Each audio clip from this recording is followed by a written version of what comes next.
Kisah Nabi Idris alaihissalam di langit keempat. Seiring berjalannya waktu, jumlah manusia di muka bumi semakin banyak. Namun sebahagian dari mereka tidak lagi patuh pada ajaran Nabi Adam alaihissalam. Mereka suka berjudi, berkelahi, dan berbuat dosa.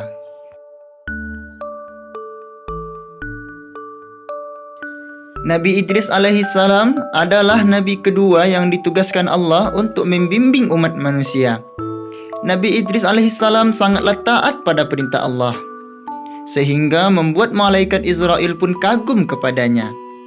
Kemudian malaikat Israel berdoa kepada Allah agar diizinkan untuk bertemu dengan Nabi Idris alaihissalam. Doa malaikat Israel pun dikabulkan oleh Allah Subhanahu wa taala. Kemudian malaikat Israel turun ke muka bumi untuk menemui Nabi Idris alaihissalam dalam wujud manusia. Dalam percakapannya bersama Nabi Idris alaihissalam, Nabi Idris alaihissalam menyampaikan beberapa keinginannya. Yang pertama, ingin merasakan mati. Yang kedua, ingin melihat surga. Dan yang ketiga, ingin melihat neraka. Kemudian malaikat Israel pun menyampaikan keinginan Nabi Idris alaihissalam kepada Allah Subhanahu wa taala, dan Allah mengabulkan permintaan tersebut.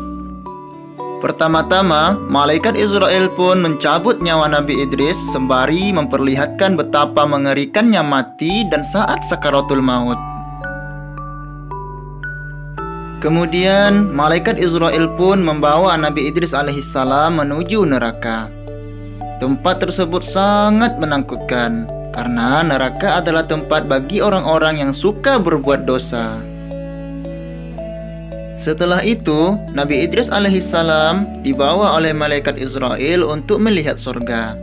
Tempat itu sangat indah dan juga sangat harum, dipenuhi bunga-bunga dan buah-buahan, dan juga dihiasi oleh sungai-sungai. Surga yang indah itu adalah tempat bagi orang-orang yang taat pada perintah Allah dan meninggalkan seluruh larangannya. Setelah beberapa saat, tibalah waktunya untuk kembali lagi ke bumi. Namun Nabi Idris alaihissalam berdoa kepada Allah agar tetap diizinkan tinggal di surga.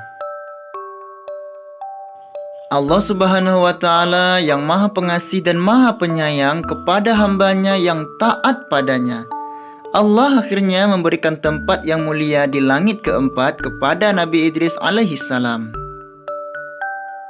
Jauh sesudah itu, Nabi Muhammad SAW pernah bertemu dengan Nabi Idris alaihissalam di langit keempat dalam peristiwa Isra dan Mi'raj.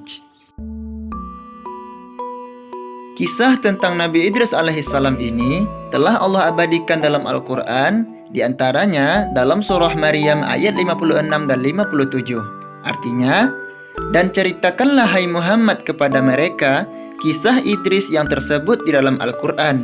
Sesungguhnya ia adalah seorang yang sangat membenarkan dan seorang nabi, dan kami telah mengangkatnya ke martabat yang tinggi.